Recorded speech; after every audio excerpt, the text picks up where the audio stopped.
भारत में लोकसभा चुनाव की रणभेरी बज चुकी है। बिहार के औरंगाबाद लोकसभा क्षेत्र का चुनाव पहले चरण में होगा। भयमुक्त और हिंसा मुक्त चुनाव संपन्न कराया जाएगा। इसके लिए प्रशासन पूरी तरह से कटिबद्ध है। 20 मार्च से ही नामांकन की प्रक्रिया शुरू होगी और 19 अप्रैल को मतदान कराया जाएगा। शनिवार को भारत निर्वाचन आयोग के प्रेस नोट के आलोक में जिला निर्वाचन पदाधिकारी सह जिलाधिकारी श्रीकांत शास्त्री ने प्रेस वार्ता कर चुनाव से संबंधित सभी कार्यक्रमों की जानकारी दी। इस दौरान निर्वाचन पदाधिकारी मोहम्मद गजजाली, एसडीपीओ संजय कुमार पांडे, डीपीआरओ रत्ना प्रियदर्शनी उपस्थित थी। जिला निर्वाचन पदाधिकारी ने बताया कि चुनाव कार्यक्रम की घोषणा के साथ पूरे जिले में आदर्श आचार संहिता लागू हो गई है। इसी के साथ धारा 144 भी प्रभावी हो गई है। 7 चरणों में होने वाले चुनाव के तहत औरंगाबाद लोकसभा क्षेत्र में पहले चरण में मतदान संपन्न कराया जाएगा। इसके लिए 20 मार्च को अधिसूचना जारी की जाएगी, यानी इसी तिथि से नामांकन शुरू हो जाएगा।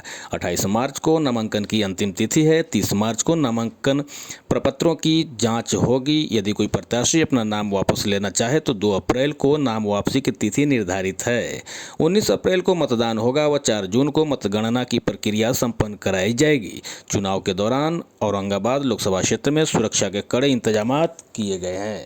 भारत निर्वाचन आयोग नई दिल्ली के द्वारा लोकसभा आम निर्वाचन 2024 के निर्वाचन हेतु कार्यक्रम की घोषणा आज दिनांक 16/3/24 को कर दी गई है। इसके साथ ही पूरे जिले में आदर्श आचार संहिता लागू हो गई है। इस क्रम में धारा 144 का आदेश निर्गत कर दिया गया है। भारत निर्वाचन आयोग नई दिल्ली के द्वारा निर्गत कार्यक्रम के अनुसार कुल 7 चरण में लोकसभा आम निर्वाचन 2024 संपन्न होगा।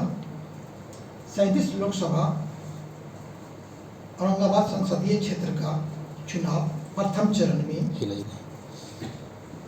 दिनांक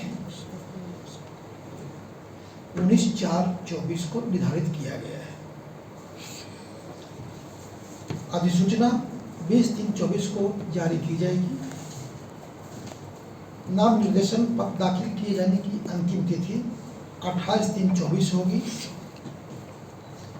नाम निर्देशन पत्र के समीक्षा की तिथि 30/3/24 होगी।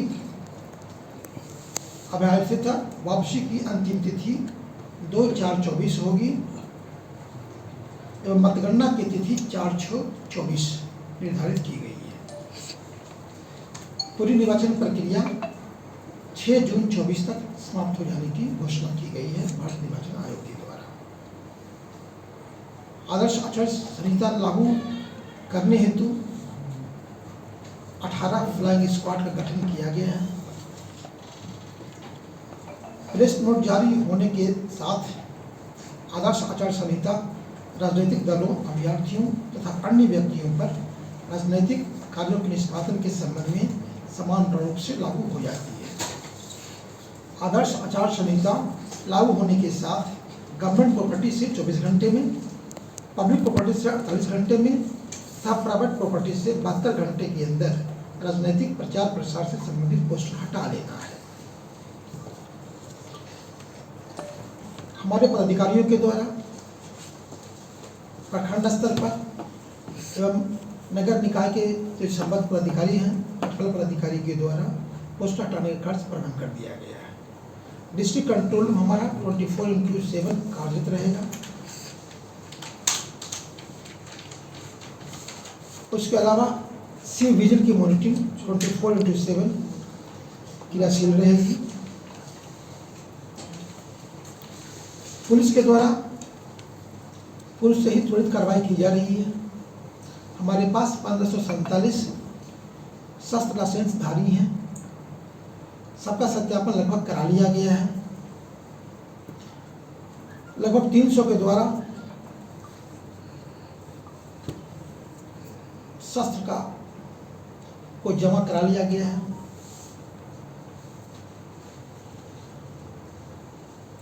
107 की कार्रवाई 7,913 व्यक्तियों के विरुद्ध करने की अनुशंसा की गई है, जिसमें 1756 व्यक्तियों के विरुद्ध बाउंड डाउन की कार्रवाई कर दी गई है।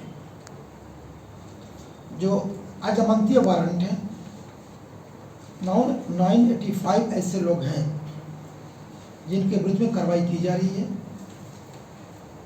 46 लोगों के विरुद्ध में कुर्की का निष्पादन भी कर दिया गया है।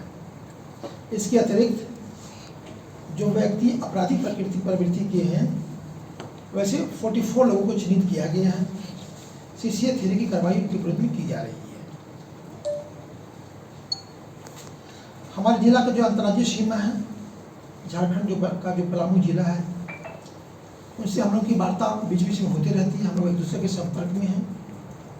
बॉर्डर पर किसी तरह का असामाजिक तत्वों के द्वारा कोई असामाजिक कार्य न हो, इसके लिए हम लोग सचेष्ट हैं। हमारी 4 टीमें पहले से काम कर रही हैं।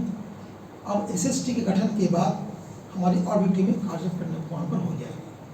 सबकी मॉनिटरिंग की व्यवस्था हम लोग कर रहे हैं। हमारा जो डिस्ट्रिक्ट कंट्रोल रूम है वहाँ पर सभी की मॉनिटरिंग होगी। जितने भी हमारे 18 SST बनेंगे सभी CCTV से लैस होंगे और सारा डिस्ट्रिक्ट कंट्रोल सेंटर से मॉनिटरिंग की जाएगी। धन्यवाद। 3 दिनों तक हम लोग मौका देते हैं। अगर 3 दिनों के बाद अगर नहीं हटाया जाता है तो फिर हम लोग वीडियोग्राफी करते हुए फिर उनके रूप में MCC के अनुसार से कार्रवाई करेंगे। सर, जिला बदल भी कुछ अनुसार है किसी को करने के लिए जिला बदल अभी मुझे देखना पड़ेगा, ये संभावना है। उससे उसका भी हम लोग चिन्हित कर लिया है और जैसा इलेक्शन कमीशन ऑफ इंडिया का डायरेक्शन है कि मिनिमम 50% बूथों को हम लोग CCTV से लैस करेंगे, उसकी मॉनिटरिंग की जाएगी। और जितने भी नक्सल बूथ हमारे हैं, जितने भी हमारे क्रिटिकल बूथ्स हैं, सभी पर CAPF की व्यवस्था की जाएगी। वो पता है कि रात ही कल की ही घटना है। 2 नक्सलियों को हम लोग अवैध के साथ पकड़े भी हैं। लगातार हमारा कार्य चल रहा है। हमारी जितनी भी एजेंसियां हैं, चाहे STF हो, पैरामिलिट्री फोर्सेज हो, हमारी इंटेलिजेंस हो, हम लोग सब लोग कदम से कदम मिलाकर काम कर रहे हैं और विश्वास दिलाते हैं कि बिल्कुल हिंसा रहित और हिंसा मुक्त चुनाव हम लोग कराएंगे। जानकारी अवगत करा दिया है। जिला प्रशासन हर हाल में भयमुक्त चुनाव, हिंसा रहित चुनाव कराने का दृढ़ निश्चय किया है और हम पूर्ण सफल होंगे, ऐसा हमारा विश्वास है। जो भी वैधानिक कार्रवाई पुलिस स्तर से होनी है, सारी चीज़ें हो रही है। पैरामिलिट्री फोर्स भी आया हुआ है, एरिया डोमिनेशन करा रहे हैं, डिमाइनिंग करा रहे हैं। CCA 3 जो जिला बदर या थाना बदर के बारे में जो बात होती है, उसमें भी प्रस्ताव गया हुआ है, वो भी हम लोग करा रहे हैं प्रायोरिटी बेसिस पर। ऐसे अपराधी जो जेल के अंदर हैं और जमानत पर बाहर निकल कर वो चुनाव को प्रभावित कर सकते हैं, ऐसे लोगों के विरुद्ध भी हम लोग CCA 12 की कार्रवाई कर रहे हैं। जितने भी फरारी अभियुक्तों की सूची बना ली गई है, लगातार निरंतर छापामारी हो रही है। अब प्रतिदिन बड़े पैमाने पर अभियुक्तों की गिरफ्तारी, अवैध आग्नेयास्त्र की बरामदगी और शराब की बरामदगी की जा रही है।